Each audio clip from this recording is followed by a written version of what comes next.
Lieutenant Marcus Chun had seen many strange things in his 5 years with the Terran Navy. He had fought pirates near the rings of Saturn. He had walked on moons where the sky burned green. He had shaken hands with aliens who had no hands at all. But tonight, in the officers' bar on Unity Station, his friends were asking him to do something truly stupid. "Come on, Marcus," said Ensign Kowalski, sliding a drink across the table. 50 credits. That's all I'm asking. 50 credits if you walk over there and kiss the cat Admiral. Marcus looked across the crowded bar. In the far corner, sitting alone at a small table, was Admiral Sirith of the Felisari Dominion. She was reading something on a glowing tablet. A gray fur caught the light whenever she moved. Her ears, tall and pointed with dark tufts at the tips, turned slowly to track sounds around the room. She wore a uniform of red silk with gold edges. She looked like a queen. She looked like a predator. "You're crazy," Marcus said. "Absolutely not." 75 credits, added Lieutenant Park from across the table. "Don't be a coward, Chun. You're always saying humans need to show more confidence around other species." "There's confidence, and there's suicide." Marcus shook his head. "Do you know anything about Felisari culture? They don't touch strangers. Physical contact means something very serious to them. If I walked over there and kissed her, she could legally challenge me to a death duel." Kowalski laughed. "She's an admiral. She wouldn't bother with a duel. She'd just scratch your eyes out. Exactly my point." Marcus finished his drink and stood up. "I'm getting another beer. When I come back, I want to hear a different topic of conversation." He walked toward the bar, pushing through the crowd of humans and aliens. The station was a meeting point for many species. He saw the tall, thin Volcari with their silver skin. He saw the small, round Botany, who always traveled in groups of 3. He saw a few other Felisari, though none as important as the Admiral. Marcus ordered his drink and waited. He was thinking about his bed, about the report he needed to write tomorrow, about anything except the stupid bet his friends had proposed. Then he smelled something strange. Cedar and copper. Warm fur. Close. Very close. He turned around and found himself looking directly into a pair of amber eyes with thin black pupils. Admiral Sirith stood right behind him. She had moved without making a single sound. Her head came up to his chin, but somehow she seemed much larger. Her whiskers twitched as she studied his face. "Human," she said. Her voice was low and smooth, like distant thunder. "I heard your conversation with your companions." Marcus felt his heart stop. Then start again, much too fast. "Admiral, I apologize." They were joking.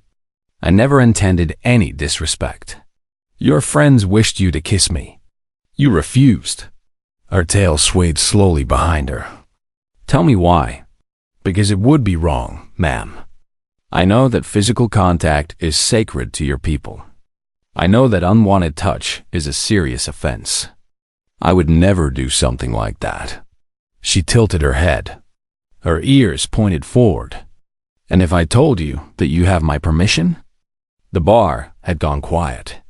Marcus could feel everyone watching them. His friends at the table looked terrified. Several Felisari had stopped talking and were staring with wide eyes. I don't understand," Marcus said. The Admiral stepped closer. Her scent grew stronger. Her fur almost touched his uniform. "Your species interests me, Lieutenant Chun. So many humans stumble through the galaxy like blind children. They touch without asking. They speak without thinking. They offend without knowing." Her lips pulled back slightly, showing the tips of white fangs. "But you are different. You showed restraint. You showed respect. You understood the weight of what was being asked. I studied your culture. It seemed important.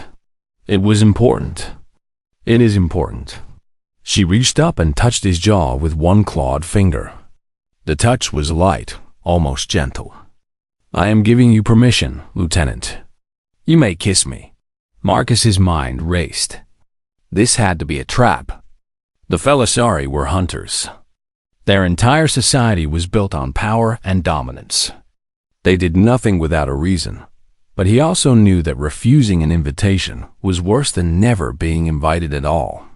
Much worse. He leaned down slowly. He pressed his lips softly against her cheek. The fur was warm and silky.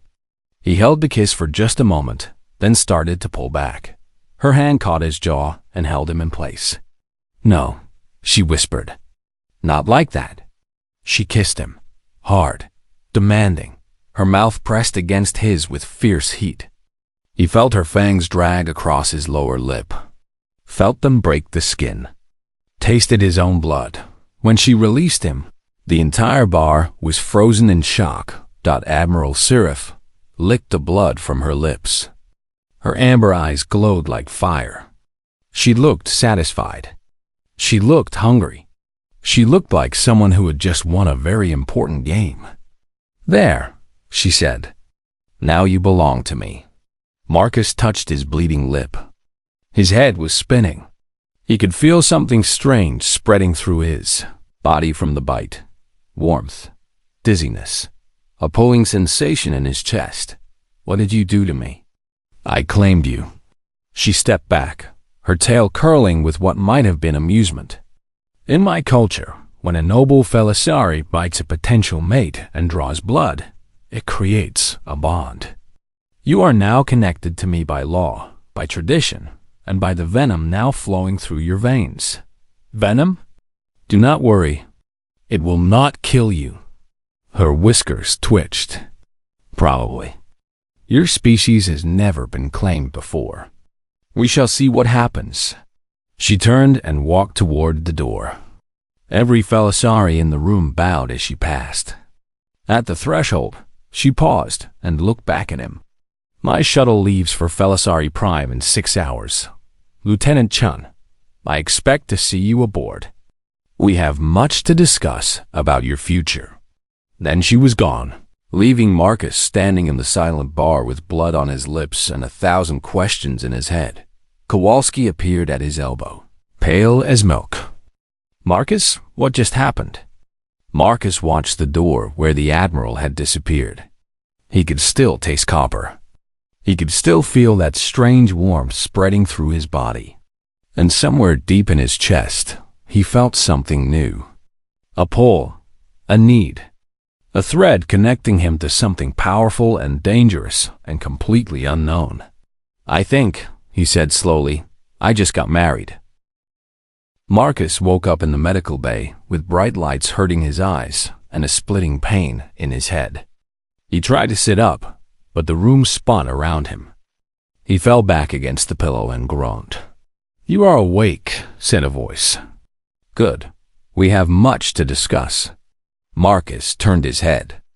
A Felisari male stood at the foot of his bed.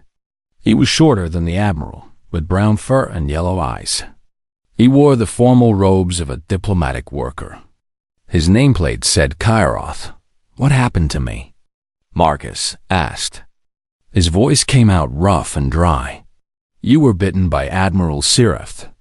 You passed out approximately 10 minutes later. The station's medical staff brought you here." Kairoth's tail twitched with what looked like annoyance. "You have created a very complicated situation, Lieutenant Chun. I didn't do anything. She bit me."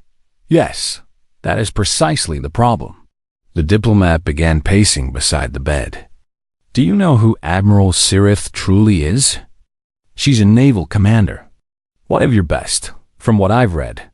She is the third daughter of the matriarch, the ruler of all Felisari. Admiral Sirif is blood imperial. She is royalty." Marcus closed his eyes. The headache was getting worse. "Of course she is. When a member of the Blood Imperial bites someone and draws blood, it is called the right of first blood. It is a declaration of mating intent. The bitten person becomes legally bound to the one who bit them." Kairoth stopped pacing and stared at Marcus with hard eyes. "You, Lieutenant Chun are now bound to a princess of the Felisari Dominion. That's insane. I'm human. Your laws shouldn't apply to me. Normally, you would be correct. But the Admiral's venom is now inside your body. Our doctors have scanned you. The bonding chemicals in her bite are mixing with your blood, changing your brain chemistry. The diplomat's ears flattened against his skull.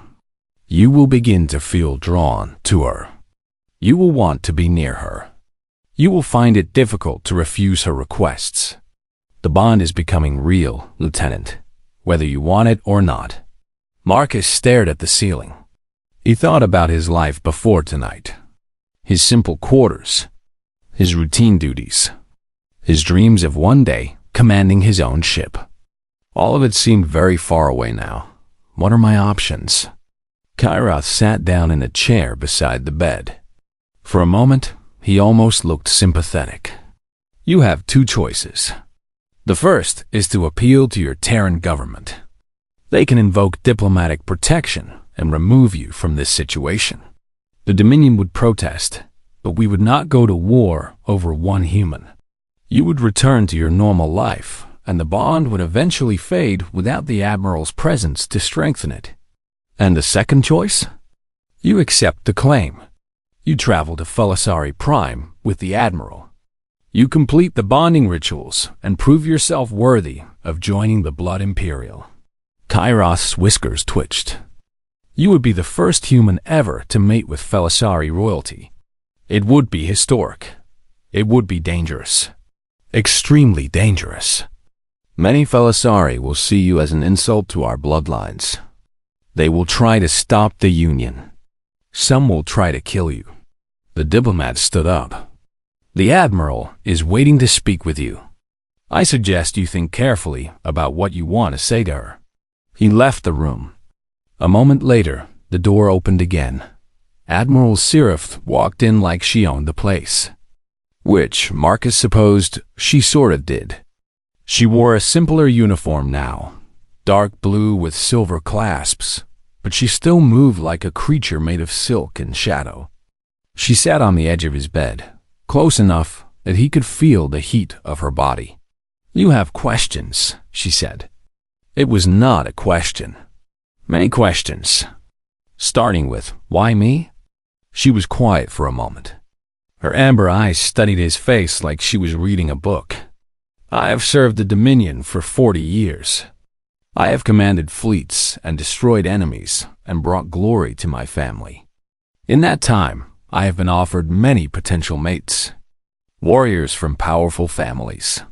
Scholars with famous names. Princes from allied worlds. Her tail curled around her feet. They bored me. Every single one. And I don't bore you? You refused to approach me. Not from fear. I saw you fight that smuggler last month without any hesitation. You refused because you respected my culture. You saw me as a person, not a prize to be won. She reached out and touched his hand. Her claws were sheathed, her touch gentle. Do you know how rare that is? Do you know how tired I am of being treated like a trophy? Marcus looked at her hand on his. Her fur was gray with darker stripes, soft as velvet. I still don't understand. This bond, I didn't choose it. No, you did not. She pulled her hand back. Which is why I'm giving you a choice now. The effects of my venom can be stopped if we act quickly. Say the word, and I will have Kairoth give you the medicine. You will go back to your life. This will become nothing but a strange story to tell your friends. And if I don't say the word? Her eyes gleamed.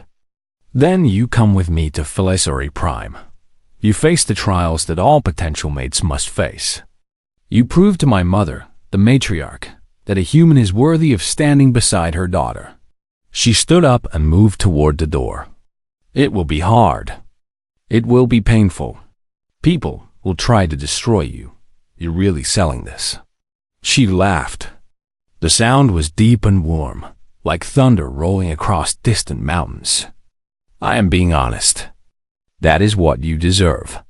She paused at the door and looked back at him. The shuttle leaves in 4 hours. If you wish to join me, be at Docking Bay 7. And if I'm not there, then I will know your answer." Something flickered across her face. It might have been sadness. It might have been disappointment. "I hope you will be there, Marcus-chan. I find that I am not ready to let you go." She left him alone with his thoughts. Marcus lay in the bed for a long time. He thought about his life, his career, everything he had worked for. He thought about his family back on Earth, his friends on the station, the future he had planned. Then he thought about amber eyes and soft gray fur. He thought about a voice like thunder and a laugh like rolling mountains. He thought about someone who had chosen him not for what he could give her, but for who he was. He got out of bed. His legs were shaky, but they held him. He found his uniform folded on a chair. He put it on slowly, carefully, like a man preparing for battle. 3 hours later, he walked into Docking Bay 7. Admiral Sirith was waiting by the shuttle. When she saw him, her ears perked forward and her tail lifted high. She did not smile. Felisari did not smile like humans did, but her whole body seemed to brighten. "You came," she said. "I came." He stopped in front of her.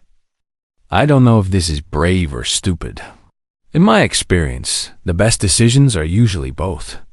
She gestured toward the shuttle door. "Come, Marcus-chan, let me show you my world." He followed her into the ship. Behind him, the station grew smaller in the viewport until it was just another star in the darkness. Ahead of him lay Felisari Prime, and trials he could not imagine, and a future he had never expected. He was terrified. He was excited. He was alive in a way he had never been before. And somewhere deep in his chest, the bond between them pulsed with warmth, pulling him forward into the unknown. Felisari Prime took Marcus's breath away. The shuttle dropped through thick golden clouds, and suddenly a whole world opened beneath them. Huge jungles stretched across the land, dark green and ancient. Cities rose from the trees like crystals growing from the earth. Towers of black stone reached toward the sky, connected by bridges that swung in the wind. Everything was built for creatures who could climb and jump and see in the dark. Marcus pressed his face against the window like a child. "It's beautiful. It is home," Sirith said beside him. There was something soft in her voice, something proud. The shuttle landed in the capital city, in a courtyard surrounded by armed guards. As Marcus stepped out, he felt every eye turn toward him. The guards were huge Felisari warriors in black armor. Their ears were flat against their skulls. Their tails were stiff with anger. He heard whispers as he walked past them. The words were in the Felisari language, but he understood enough. Hairless, weak, prey, the Admiral's mistake. Sirith walked beside him with her head held high. Her presence was like a shield, pushing back the worst of the hatred. But even she could not protect him from what waited inside the palace. The throne room was the largest space Marcus had ever seen. Fire burned in huge metal bowls along the walls. Skulls decorated the pillar skulls from many different species, some of them with shapes that looked almost human. At the far end, on a throne made of black iron, sat the most terrifying creature Marcus had ever encountered. The matriarch was old. Her fur had turned silver with age. Her body was bent and thin, but her eyes burned with fierce intelligence, and when she looked at Marcus, he felt like she could see straight through him. "So," she said. Her voice was dry like dead leaves. "This is the human my daughter has chosen. This is the creature she wishes to bring into the blood imperial." Marcus stepped forward. His heart was pounding, but he kept his voice steady. "Matriarch, I am Lieutenant Marcus Chun of the Terran Naval Forces. I am honored to stand in your presence. Are you?" The old Felisari leaned forward on her throne. "Or are you simply saying words you think I want to hear?" "Both, probably." Marcus met her eyes. Your customs require certain formal words. I am trying to respect them while also being honest about this strange situation. The room went very quiet. Several guards reached for their weapons. Sirith tensed beside him. Then the matriarch laughed. It was a harsh sound, like rocks scraping together, but it was real. You speak directly. That is either brave or foolish. I have been told it is usually both. I see why she chose you. The matriarch's eyes moved to her daughter. Something passed between them, something complicated that Marcus could not read. Then the old queen looked back at him. But choosing is not enough, human. My daughter is blood imperial. Her mate must prove himself worthy. You will face the 3 trials. Marcus nodded. He had expected this. What are the trials? The trial of Fangs. You will fight a champion of my choosing. Single combat. No weapons except what your bodies provide. His stomach dropped. A Phalasari champion? Your people are faster and stronger than humans. You have claws and fangs. This is not a fair fight. Life is not fair. Many challengers have thought as you do. Some survived anyway. The matriarch waved her hand. The Trial of Shadows. You will be hunted through the Black Forest for 3 days and nights. If you are not captured, you pass. That was better. Survival training was something Marcus actually knew. The Trial of Blood.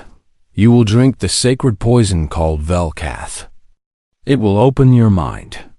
Our truth seers will ask you questions, and you will not be able to lie.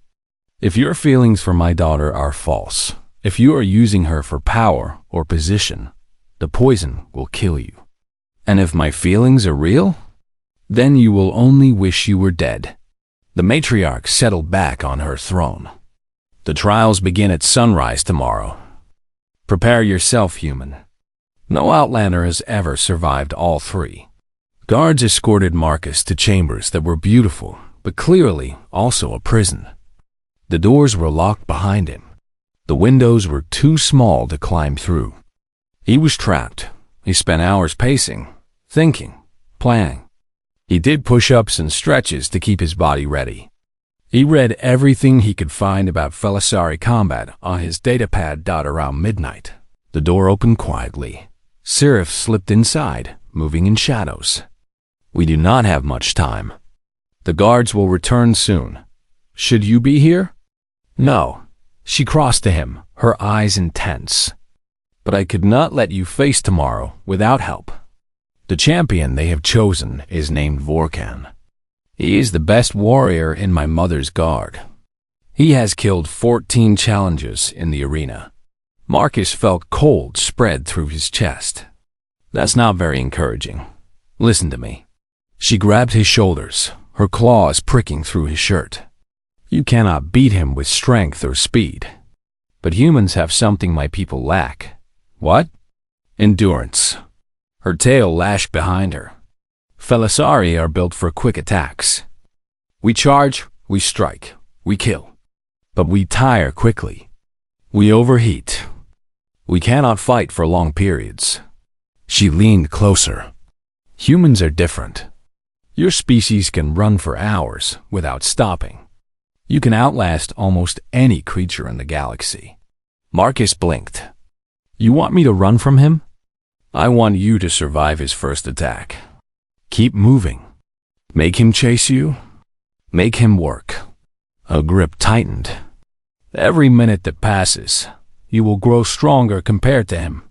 Tire him out, Marcus. It is your only chance. He studied her face in the dim light. Her ears were pressed forward with worry. Her whiskers trembled slightly. She was afraid for him, he realized. Genuinely afraid. Why are you helping me? If they catch you doing this, when I bit you, I made a choice. Your life became connected to mine. If you die in that arena, a part of me dies with you. Her voice dropped to a whisper. I am not ready for that.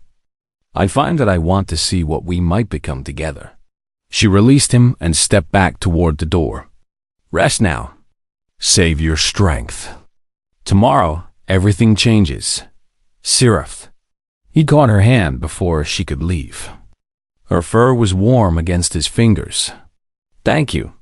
She looked at their joined hands, then at his face. Something shifted in her amber eyes, something soft and surprised and new. Survive tomorrow, Marcus Chen. That is all the thanks I need. She slipped away into the darkness. Marcus stood alone in his prison cell, thinking about what waited for him with the sunrise. Death in the arena. Being hunted like an animal. Having his mind torn open by poison. He should have been terrified. He was terrified. But underneath the fear, he felt something else. Something strong and stubborn and very human. He was not going to die here. Not tomorrow. Not in that forest. Not under any poison. He was going to survive. He was going to prove himself. He was going to show these Felisari what a human could do. He lay down on the bed and closed his eyes. Sleep came slowly, but when it came, he dreamed of amber eyes and a future he was determined to reach. The arena was carved from black crystal. 10,000 Felisari filled the seats, their voices rising in a roar that shook the air. They were screaming for blood. Human blood. Marcus stood at one end of the fighting pit, wearing strips of leather that protected almost nothing. They had given him a short knife, but it felt like a toy in his hand. Across from him, stretching his massive arms, stood Vorkin. The champion was terrifying. 7 feet tall. Orange fur with black stripes. Muscles that rippled under his skin like coiled snakes. His claws had been sharpened to razor points. His fangs gleamed as he smiled at Marcus. Little human, Vorkin purred. I will try to make your death quick. A gift to the Admiral for bringing me such easy prey. Marcus said nothing. He was watching, studying, looking for any weakness. A horn sounded. Vorkin exploded forward. He crossed 30 meters in the time it took Marcus to blink. Claws swept through the air where Marcus's head had been a heartbeat before. Marcus threw himself sideways, rolled across the ground, and came up running. The crowd roared with laughter. The human was running. The human was afraid. Let them laugh. Marcus sprinted across the arena, jumping over low walls, ducking behind pillars. Vorkin chased him, snarling with rage. But Marcus had already noticed something important. The champion was breathing hard. His chest was heaving. That explosive charge had cost him so Marcus kept running. He dodged left, then right. He climbed over obstacles and slid under barriers. He never stopped moving, never let Vorkin corner him. 5 minutes passed, then 10, then 20. The laughter in the crowd had stopped. Vorkin's attacks were getting slower, weaker. His beautiful orange fur was dark with sweat. His tongue hung from his mouth as he gasped for air. Each charge carried less power than the one before. Stand still, the champion snarled between breaths. Face me like a warrior. This is how humans face warriors, Marcus called back, still circling just out of reach. We don't fight your way. We fight ours. Coward, pray, I will tear you apart. Maybe, but not yet. Marcus kept moving, forcing Vorkin to turn to track to waste energy. My ancestors hunted animals 10 times their size on the plains of Earth. They didn't beat them with strength or speed. They followed them for hours, for days, never letting them rest. They ran their prey to exhaustion. He smiled through his sweat. How are your legs feeling, champion? Vorkin roared and charged again. This time, Marcus did not run. He had watched. He had waited. He had seen how tired the champion was. He sidestepped at the last moment. Vorkin stumbled past him, off balance, too exhausted to correct. Marcus drove his small knife into the gap between shoulder and neck, not deep enough to kill. Felisari honor required that he could have killed, not that he did. Vorkin collapsed to the ground, gasping, bleeding into the black crystal beneath him. The arena fell silent. 10,000 Felisaris stared in disbelief. Then, from the royal box, someone started clapping. Marcus looked up and saw Seraph on her feet, her hands coming together, her amber eyes blazing with pride. Others joined her. Not everyone, many Felisaris still watched with hatred and shock, but enough. The clapping built into something like respect. The matriarch stood from her throne. Her old voice carried across the arena. The trial of Fangs is complete. The human passes. Marcus let out a breath he did not know he had been holding. His legs shook. His body ached. But he was alive. One trial down. 2 to go. The trial of shadows nearly killed him 3 times. They dropped him in the black forest at sunset. The trees were so thick that no light reached the ground.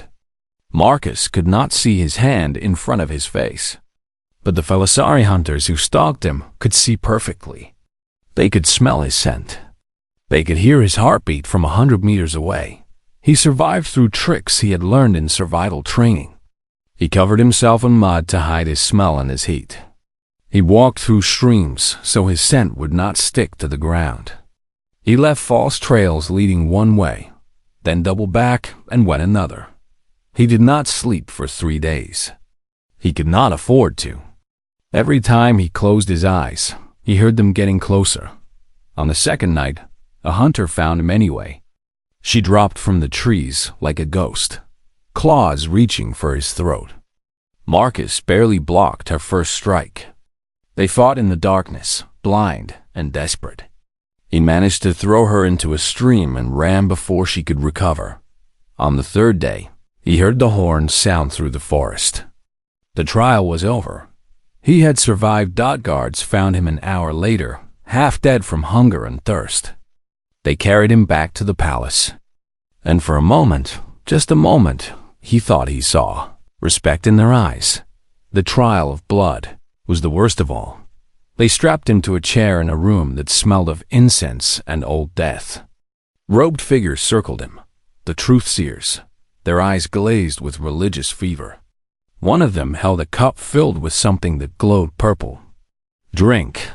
The lead seer commanded. Marcus drank. The Velcath tasted like fire and lightning. It burned through his veins like liquid pain. Suddenly his mind was not his own anymore. His thoughts spilled out like water through a broken cup. He could not hold anything back. The questions came. Why are you here? Because she asked me to come. What do you want from her? I want to understand her. I want to know who she is beneath the rank and the power. Do you love her? The question echoed through his fractured mind. Love. Such a human word.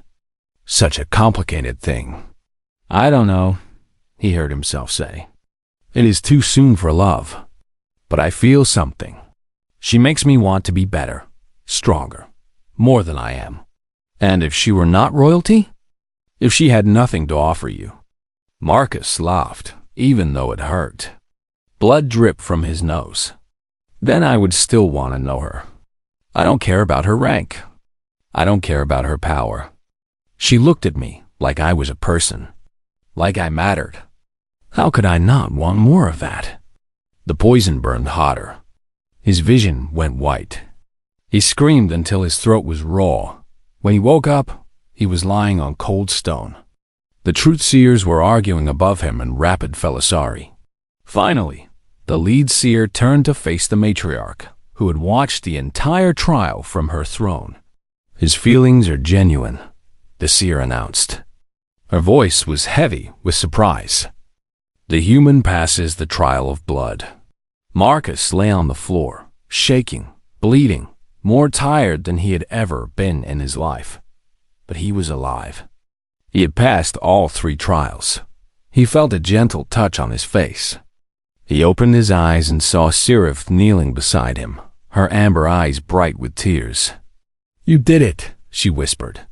You impossible, stubborn, wonderful human. You did it. He tried to smile. It probably looked terrible. Told you I would, She laughed through her tears and held him close. Her fur was soft against his cheek. Her heartbeat was steady against his ear dot in that moment.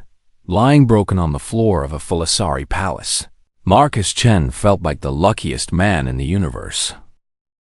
The bonding ceremony was held at sunset in a garden of crystal flowers. The flowers were not real plants. They were made of some material that caught the light and turned it into rainbows. When the wind blew, they chimed like tiny bells. Marcus had never seen anything so beautiful. He stood in the center of the garden wearing ceremonial robes of deep blue. The color meant chosen mate in Felisari culture. Servants had cleaned his wounds and combed his hair and tried to make him look worthy of what was about to happen. Around him stood hundreds of Felisari nobles, warriors, and priests. Some watched with curiosity. Some watched with hatred. Some watched with something that might have been respect. Then Seraph appeared, and Marcus forgot everyone else existed. She walked toward him through the crystal garden like something from a dream. Her fur had been brushed until it shone like silver. She wore robes of deep red that matched her crimson Admiral's uniform. Golden jewelry hung from her ears and wrapped around her tail. She was the most beautiful thing he had ever seen. She stopped in front of him. Her amber eyes were soft. Her whiskers trembled slightly. "Hello?" she said quietly. "Hello," he said back. The matriarch's voice cut through the moment. "We are gathered to witness a bonding. My daughter, Seraph of the Blood Imperial, has chosen this human as her mate. He has survived the trials. He has proven his worth. Now we complete what was begun." The ceremony was long and complicated. There were words spoken in the old Felisari language. There were exchanges of gifts. Marcus gave Seraph a small stone from Earth that his mother had given him years ago, and she gave him a claw from her own hand, carved with symbols of her family. There was singing from the priests and bowing from the nobles. Then came the moment when any Felisari could challenge the bonding. The matriarch asked 3 times if anyone objected. 3 times, the garden was silent. Marcus held his breath until the last question passed without answer. "Then it is done," the matriarch declared. "Let none challenge what the rites have joined." Cheering erupted from the crowd. Not everyone, some nobles still watched with cold eyes, but enough. The sound washed over Marcus like warm water. Seraph turned to him. "One final tradition remains. Let me guess. You bite me again?" Her whiskers twitched with amusement. "Close, but this time you must bite me back." Marcus blinked. "I don't have fangs. You have teeth. And you have determination." She tilted her head, exposing the side of her neck. "Both are enough." So he bit her, carefully. Gently, just hard enough to leave a mark. Her fur was soft against his lips. She shivered and made a sound like a purr. "There," she whispered. "Now I belong to you too." Later, much later, they sat together in their new chambers. 2 moons hung in the sky outside the window, painting everything in silver and gold light. Seraph was curled against Marcus's side, her tail wrapped around his waist. "I should tell you something," she said. "That sounds serious." "It is." She was quiet for a moment. "My mother was going to reject the bonding, even after you passed the trials. Politics. A human mate makes the Dominion look weak to our enemies. She was going to send you away." Marcus felt cold. "Then how?" "I told her that if she refused, I would give up my position. My rank, my blood rights. Everything." Seraph's ears flattened. "I told her I would follow you back to human space and never return." He stared at her. "You threatened to abandon your entire life. For me, you survived torture and combat and being hunted like an animal. For me?" She looked up at him, her amber eyes glowing in the moonlight. "Humans have a phrase for this. Fair exchange." Marcus laughed. He could not help it. The sound bubbled up from somewhere deep inside him. I turned down a stupid bet to kiss you, and now I'm married to cat royalty. My friends are never going to believe this. Your friends sound boring. They really are. He pulled her closer. So, what happens now? You're still an admiral. I'm still a Terran officer. How does this work? With difficulty. With arguments. With long periods apart when duty calls us to different stars. She pressed her face against his chest. But also with this, for the first time in my life, I chose something for myself. Not for the Dominion. Not for my mother. For me. Her claws traced gentle patterns on his arm. I chose you, Marcus Chen. The human who said no to a dare and yes to everything after. He kissed the top of her head, breathing in her scent of cedar and copper. I have one last question. Ask, was any of this planned? The bar, the dare, the kiss. Did you arrange it all from the beginning? Her tail curled tighter around him. Her whiskers twitched with mischief. She did not answer for a long moment. I am a Felisari Admiral, she finally said. We plan everything. Marcus opened his mouth to respond, but she kissed him before he could speak. It was a long kiss, warm and deep, without fangs or blood this time. Just two people, two very different people, finding something real in each other. Outside the window, the moons continued their slow dance across the sky. Somewhere in the palace, nobles were still arguing about what this strange bonding would mean for the future. Somewhere far away, Marcus's friends on Unity Station were probably still talking about the crazy night when Lieutenant Chan kissed a cat admiral and disappeared into the stars. None of it mattered. Not right now. Right now, there was only this moment. This room. This woman in his arms. This impossible future that had somehow become possible. Marcus Chun had declined a bet to kiss an alien admiral. She had said yes, sunk her fangs into him, and claimed him as her own dot, and now, wrapped in her warmth as the moons rose over an alien world. He understood something important. He had not lost himself when she bid him. He had not become less human by joining her world. Instead, he had become more brave, more stubborn, more willing to fight for what mattered. That was what humans did. They adapted. They endured. They loved things that seemed impossible to love.